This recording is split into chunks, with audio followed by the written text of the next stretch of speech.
pemirsa RBTV Asli Jogja, selamat berjumpa kembali dengan saya Argo Pratomo Nugroho. Kali ini saya masih seperti Anda duga berjalan-jalan di wilayah Pengadilan Negeri Yogyakarta, dan saya mengikuti sidang lanjutan pedagang kaki lima yang digugat sebanyak 1 miliar rupiah oleh Pak Oncan Purba. Kali ini sidang yang berlangsung menghadirkan seorang saksi ahli, dan saksi ahli itu dihadirkan oleh para tergugat. Nah pemirsa, selamat mengikuti. Saksi ahli itu khususnya apalagi kita sudah menunjukkan bukti yang baik baik itu saksi dan pihak saksi dan pihak saksi, bahkan dalam hal ini maka kami adalah keberatan ya, alasannya karena sudah sekali kemudian alat bukti yang dia tersedia semua sudah ada yang mau kita tanyakan.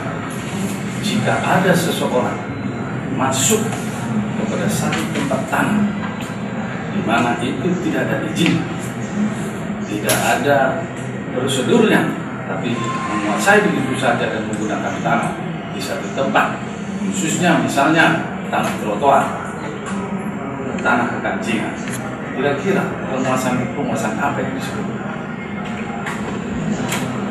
kembali ketika ke penguasaan tanah, kita bisa juga apa sih lahirnya atas tanah? Lahirnya atas tanah. Misalnya saya yang atas sawi usul, lahirnya atas tanah diawali dari penguasaan fisik. Dari penguasaan fisik, akhirnya nanti lahirlah suatu yang ada sebuah dokumen karena buat bisa lahirlah suatu kerajaan, semuanya kan dari penguasaan fisik lah. Tinggal kita turunkan penguasaan fisik ini bagaimana sejarahnya bahkan tanah ini sudah berjuang atau tidak. Jika ada orang pemilik, tapi orang masuk ke pemilik itu orang lain yang bukan punya hak, kira-kira orang yang menguasai itu dapat dibenarkan atau tidak? Ini pertanyaan, jawabannya lari. Kalau secara singkat ya, kembali ke kewajiban daripada pemilik tanah untuk menjaga pemilikan tanah. Jadi kalau secara formal dia memasuki tanah milik orang lain, kasus mungkin miliknya yang punya tanah kan milik sultan. Nah kalau dia membiarkan saja, berarti dia mengizinkan. Jadi orang misalnya tanah saya punya tanah milik saudara, seharusnya orang menduduki segera dia, kalau dia tidak mengizinkan, ini secara kepala pasti dia suruh. Tapi kalau dia keluar gitu ya. Tapi kalau saya biarkan saja, yang punya tanah itu punya usaha untuk menentukan apakah orang yang menduduki tanah.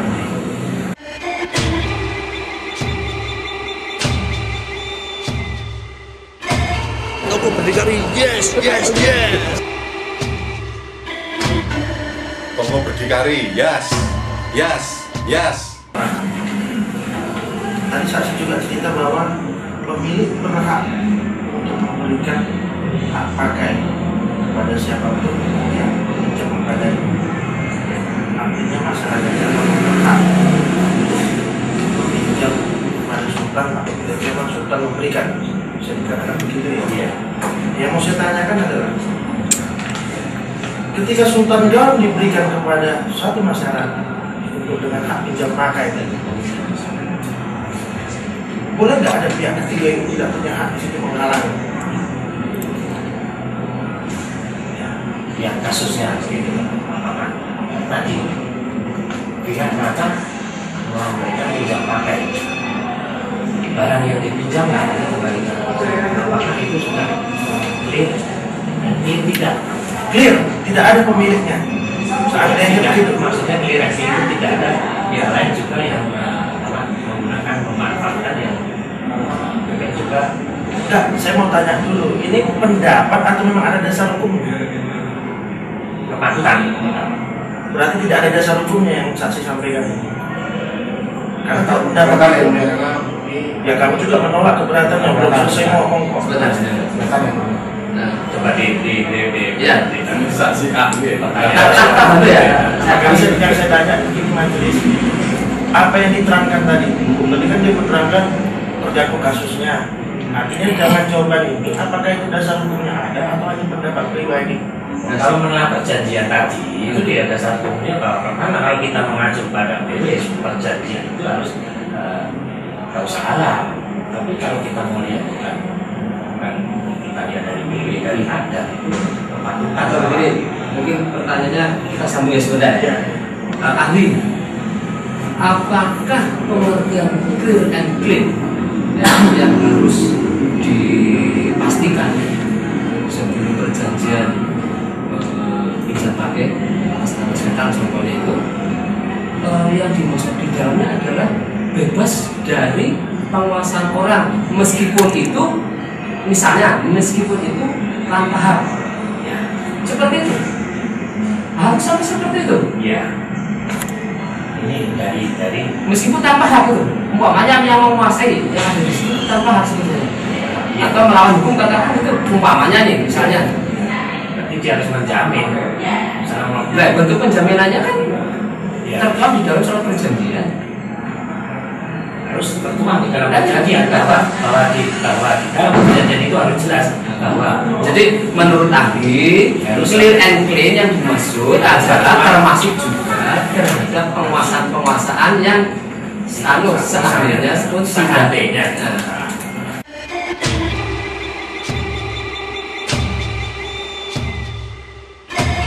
Toko berdikari, yes. Toko berdikari, yes. Pemirsa RBTV Asli Jogja, saya langsung saja sudah bertemu dengan Pak Oncan Purba. Kali ini Pak Oncan Purba sebagai kuasa hukum atau advokat dari penggugat para pedagang kaki lima yang kali ini berlangsung sidangnya di Pengadilan Negeri Yogyakarta. Selamat berjumpa Pak Oncan. Ya, selamat berjumpa. Ini Pak Oncan, kali ini kita sampai pada sidang yang selanjutnya ini. Ya. Dan kelihatannya hari ini menghadirkan saksi ahli. Ya. Sebetulnya secara umum tadi saya lihat Pak Oncan sempat menolak itu, kehadiran saksi ahli itu. Ya. Itu bagaimana itu Pak Oncan? Jadi kita keberatan kepada saksi ahli ini menyangkut adalah keperdataan ya. Karena apa? Karena kalau kita lihat bahwa kita semua para pihak termasuk penggugat maupun tergugat dalam hal ini sudah mengajukan saksi-saksi sebelumnya, sudah mengajukan bukti surat juga sebelumnya, sehingga persoalan ini sudah jelas, baik terhadap bukti suratnya, bagaimana tentang hak-hak masing-masing di atas tanah yang menjadi objek sengketa itu, gitu loh. Nah, oleh karena itu, ya menurut pendapat kita bahwa keterangan saksi ahli itu tidak diperlukan lagi di dalam hal ini. Justru nanti bisa menimbulkan salah kaprah kalau salah memberikan penjelasan. Karena fakta di dalam pembuktian itu sudah jelas. Keberadaan daripada para tergugat itu adalah liar tanpa izin dan harus mengosongkan tempat itu serta membayar ganti kerugian akibat penguasaan yang tidak sah itu. Gitu. Dan saksi ahli itu sendiri apalagi itu yang menghadirkan para tergugat itu ya. Artinya bisa subjektif nggak itu? Ya, kalau saya menganggap bisa banyak secara subjektif. Apalagi kalau kita lihat tadi di dalam penjelasannya bahwa tidak rasional dan tidak berdasar ya. Berantuk kira-kira pendapat itu sendiri gitu loh. Itu yang kita analisa seperti itu. Sebab dalam hal ini saksi itu harus bisa menguasai secara keseluruhan terhadap ketentuan permasalahan-permasalahan, apalagi menyangkut pertanahan di DIY ini gitu loh. Menyangkut tentang sejarah latar belakang, masalah kekancingan sampai sekarang, terus bagi tentang penguasaan pihak-pihak tertentu atau bagi penguasaan tanah kepada PKL yang dimana apakah berizin atau tidak, semua harus ada dan diatur di situ. Kalau dia memang mau menjadi saksi ahli harus menguasai secara keseluruhan. Kalau tidak, itu tidak menjadi bagian objektivitas dalam penanganan untuk menjadi bukti di dalam perkara ini. Gitu. Tadi saya lihat kesaksiannya kan ada istilahnya nantinya itu kan malah kalau saya lihat malah seperti paranormal. Itu gimana itu Pak Ochan? Oleh karena itulah nantinya berbicara nantinya itu sedang dalam pembahasan, itu sedang dalam pencermatan bahwa kepentingan itu nanti tentang keraton katanya dia adalah menjadi hak milik, kan begitu toh? Iya, malah meramal gitu loh. Ya, meramal. Jadi saya juga makanya bisa jadi salah kaprah dan bisa menimbulkan image tidak baik dari pandangan-pandangan masyarakat Jogja. Terlebih-lebih terhadap tanah-tanah kekancingan yang sedang dikuasai. Nah, oleh karena itu kita harus hati-hati di sini. Di dalam hal merangkai harus betul-betul melihat satu kebenaran dan kepentingan. Apakah ini kepentingan yang dilihat untuk kepentingan daerah istimewa Yogyakarta ini? Ini kan harus diteropong di sini. Kalau berpendapat keliru kan bisa berbahaya. Betul, dan bisa membuat suasana yang tidak nyaman. Sebagaimana yang sudah saya sampaikan. Begitu loh. Karena saya kan melihat sepintas kan tadi mengikuti dari kata per kata itu seharusnya kan kesaksian ahli kan ini menyangkut hukum. Dan seharusnya kan berhubungan dengan hukum gitu loh. Kalau saya lihat tadi malah lebih banyak sosiologisnya, itu gimana? Ya justru itulah kita menganggap bahwa makanya keberatan kita dari sejak awal maupun keberatan dari sejak akhirnya, yang dimana bahwa pendapat-pendapatnya itu adalah tidak sinkron kepada situasi, apalagi lebih-lebih kepentingan itu adalah kepada permasalahan, terutama juga terhadap sejarah dan latar belakang daripada objek tanah itu. Dia sendiri tidak mengerti tentang bagaimana mana saja artinya tanah-tanah kekancingan di DIY ini, termasuk juga tanah-tanah yang di daerah bahwa jalan Gondomanan itu gitu loh. Dia kan tidak paham tuh tadi. Nah, oleh karena itulah timbul suatu pertentangan-pertentangan yang bisa pendapat itu malah keliru gitu loh. Begitu yang kita maksud. Secara langsung kan tadi terlihat sekali bahwa dengan objek persoalan pun itu malah tidak tersinggung sama sekali gitu. Tidak tersinggung. Tidak menyentuh menjadi bagian dari persoalan itu semua. Oleh karena itu tidak saling berhubungan, tidak menyentuh, tidak ada hal yang penting yang harus kita lihat demi kepentingan permasalahan ini gitu loh. Nah, cuman boleh dikatakan berpendapat tetapi berpendapat tidak jelas dan tidak tegas. Karena hanya sebagai sesuatu ramalan aja untuk hari-hari yang akan datang. Ini kan sesuatu hal yang sebenarnya bagi seorang ahli dia harus memahami semua persoalan. Dia harus berpendapat artinya terhadap satu penafsiran kepentingan-kepentingan hukum, di mana dilihat di situ ada hal-hal yang mungkin bisa tidak terjangkau oleh kita, tetapi di situ dia terjangkau oleh seorang ahli untuk melihat dan menasibkan kepentingan hukum. Nah, di sini tidak ada di situ.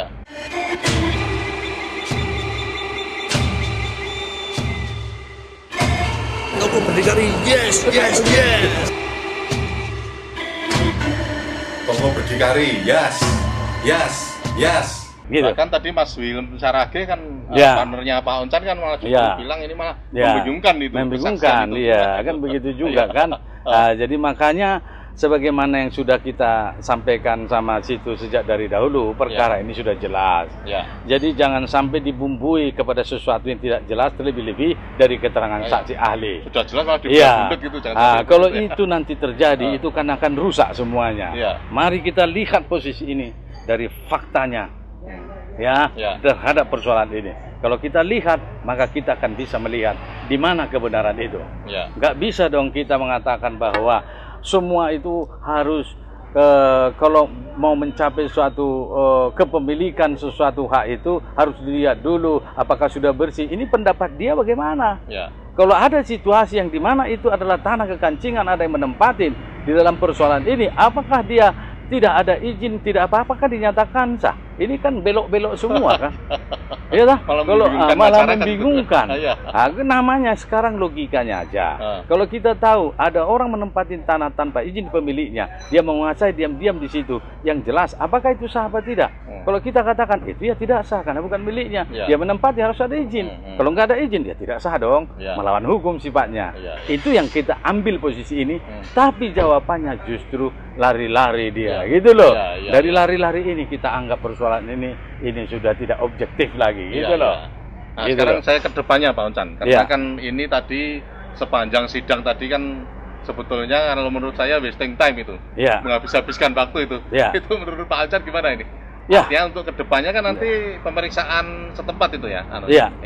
Jadi untuk kedepannya ini lebih lanjut dari pihak majelis hakim menghendaki supaya persoalan ini bisa lebih jelas, mereka bisa melihat di mana sebenarnya letak dari tanah itu, bagaimana sebenarnya batas-batasnya di dalam hal ini, bahwa itulah makanya besok minggu depan itu dilakukan pemeriksaan setempat.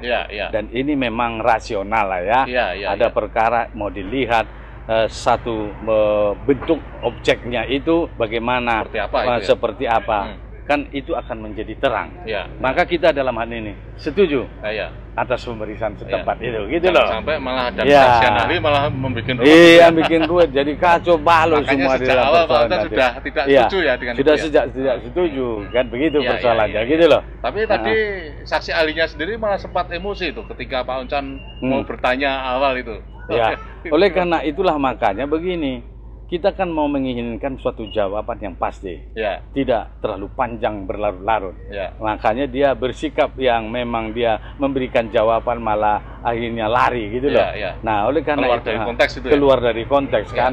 Yang kita tanya itu kan cuma iya atau tidak kan, gitu aja. Nggak perlu lari-lari kemana-mana kan. Nah, oleh karena itu bahwa apa yang mau kita ambil terhadap saksi tadi untuk satu pendapat hukum itu tidak jelas, dan itu tidaklah memiliki satu kekuatan alat bukti, karena keterangan dia adalah tidak rasional dan tidak berdasar, dan itu sudah kita sampaikan di pengadilan tadi, begitu.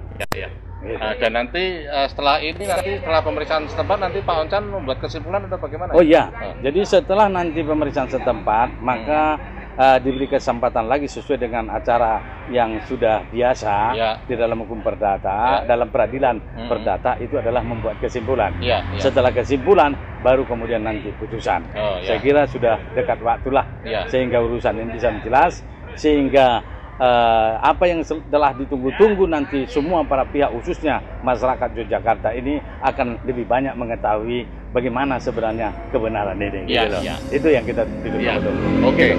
Nah pemirsa, ini satu perjalanan sidang yang sudah mendekati akhir, bahwa persoalan pedagang kaki lima yang ada di Gondomanan ini sudah mau menjelang titik akhir nanti pada putusan. Tapi sebelum itu nanti mau ada pemeriksaan setempat dulu yang juga diikuti oleh kesimpulan. Hari ini sudah dilalui sebuah sidang yang menghadirkan saksi ahli yang ternyata menurut Pak Oncan saksi ahli itu memang tidak capable. Nah akhirnya saya Argo Pratomo Nugroho sampai jumpa. Terima kasih Pak. Terima kasih. Sampai jumpa.